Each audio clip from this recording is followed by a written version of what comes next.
tonight's show, we feature the youth team's capping ceremony. There's another pro tip in our coaching corner. And cake vouchers up for grabs in Gavin's trivia. All this and more on From the Clubhouse. Welcome to another episode of From the Clubhouse. This week we're taking a look at the capping ceremony for the Western Province A-sides. Also, we've got another tip for you in our coaching corner. But before we get to all of that, I'd like to welcome the panel. Clinton, welcome once again. Well, thank you very much, and welcome to you as well. So, and it's good to be back, and we had a heavy week of cricket planning, and also we had the capping ceremony, which is quite exciting for us. Gavin, welcome. I know what Clinton's been doing now. He's given us all his work he had to do as if he's been working hard. What have you been up to? Well, strangely enough, my back is hurting. I've done a little bit of a net session yesterday, and if you're not used to, or if you've forgotten how it feels, I know exactly where those muscles are right now. So yeah, hats off to all those cricketers who do their regular net sessions. It's called warming up. Is that what you call it? You call it warming up before you actually, it's called stretching. Oh, I see. But we'll get into that. Maybe one of the topics for our coaching corner going forward. On that note, let's talk cricket.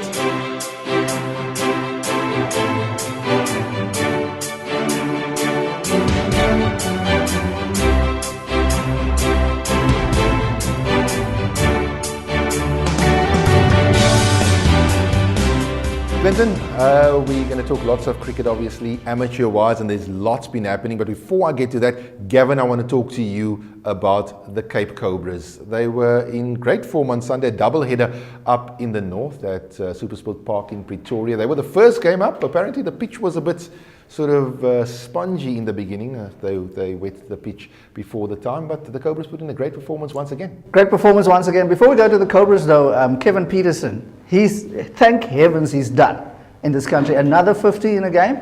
I don't know where that would have ended. But having said that, hats off to the Cobras for the way they came back. Hats off to that man Parnell again, with a sterling bowling performance. Richard Levy, let's hope it wasn't just the once off. Let's hope he's back now, because we need him going forward. And just altogether, a great performance by the Cobras, pulling it out of the fire, so to speak. Started off, as I said, with Levy going great guns, but then we lost our way sort of towards the middle of the innings. The youngster Engelbrecht coming back, though, and putting it together towards the end. Hats off to him as well. Besides pulling it together at the end, how was that run out by Sabrant Engelbrecht?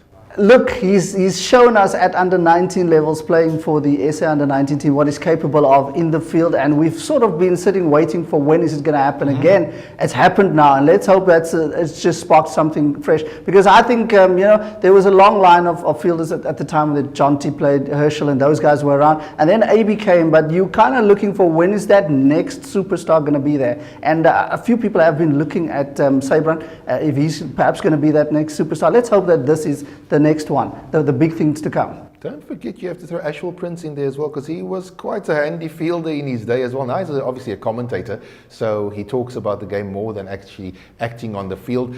But you mentioned earlier on, you spoke about Wayne Parnell. You know, when he came here, someone mentioned him and said, maybe this is exactly what Wayne needs just to get his career back on track. We know Wayne Parnell in the beginning, he burst onto the scene at under-19 level. He was captain of the under-19 side as well. They did well, and there was lots written about him actually going on to higher honours. He got there, and then it sort of tapered off, and he wasn't in the frame anymore. And people said when he came to Western Province, maybe this was the right move to him to find himself again. It certainly seems that way. It seems that way. Look, as you say, sometimes you just need a good group around you to just inspire you to do that a little bit better. And when the competition is rife within a team setup, often that's the spark that you need. And maybe that's what Wayne found here. He found a group of guys who could really call his friends, whom he could rally around, who he could look up to inspire him to that next level. And let's hope it doesn't stop there for him, because we need him as the Cobras. But enough of the Cobras now. There's obviously more to cricket than just the Cobras when it comes to Western Province Cricket Association.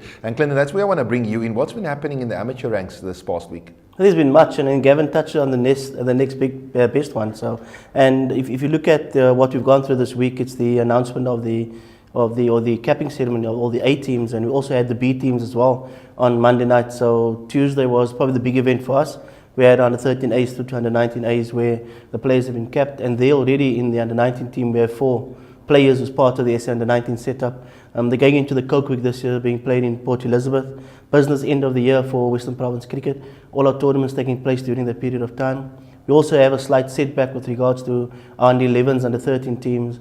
We're having issues with a tournament in Boland.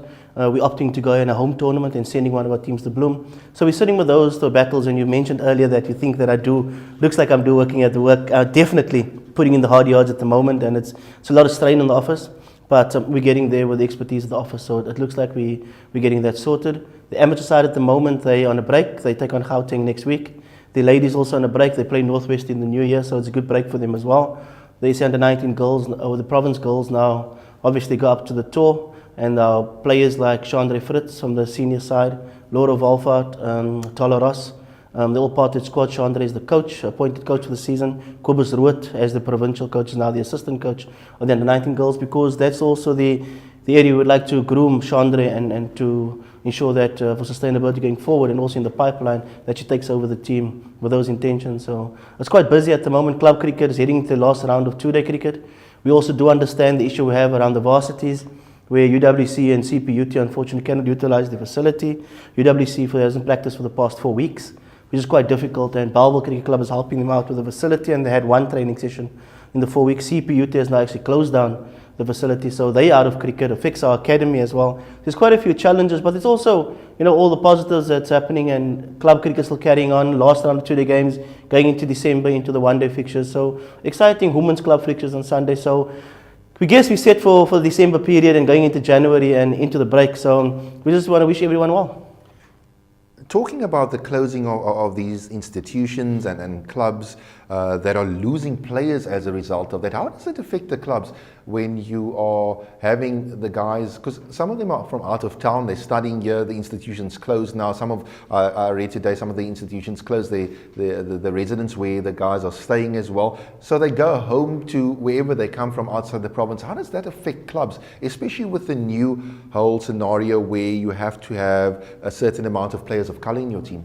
And I think when it comes to the player of colour, that normally affects only a Premier League.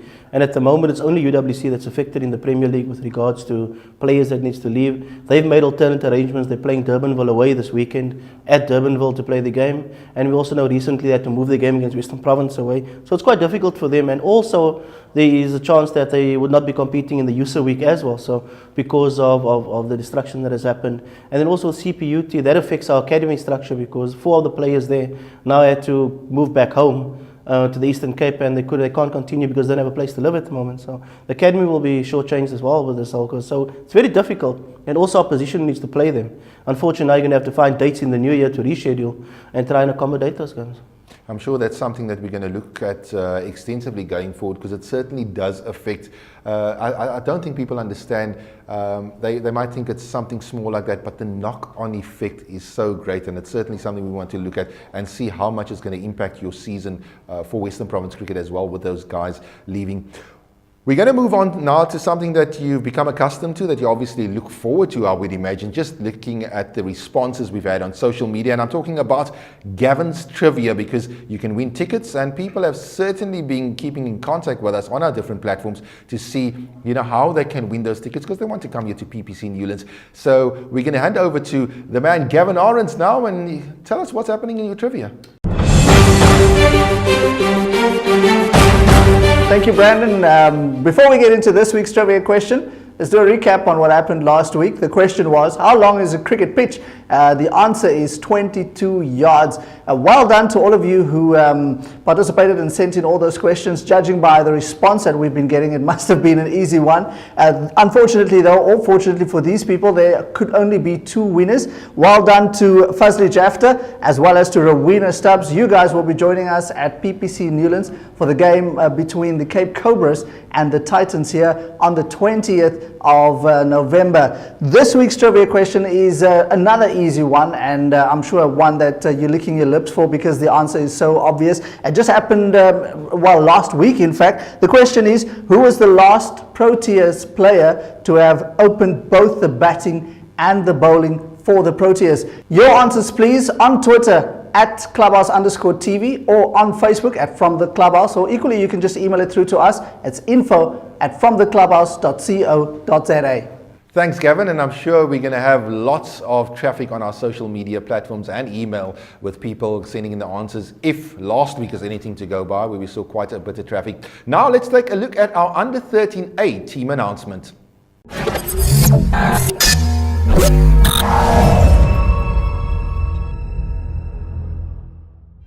The Under-13A team for the 2015-2016 season is Salman Ajam, Robert Bynham,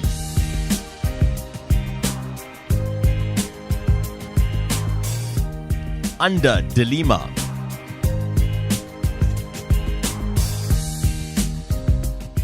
Jacques Dumini,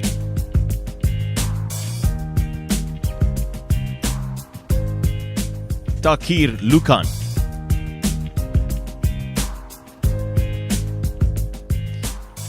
Sisonke Gavin Madikane,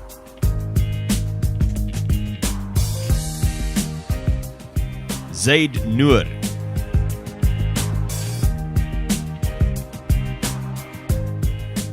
Reese Skeepers,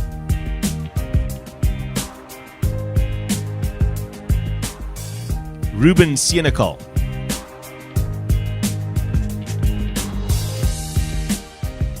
Andy Siebert,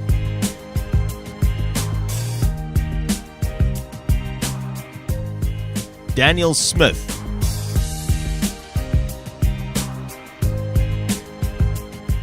Quinn van Oort,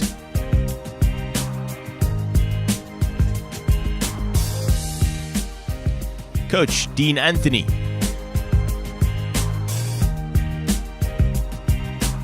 Assistant Coach Hilton Toro,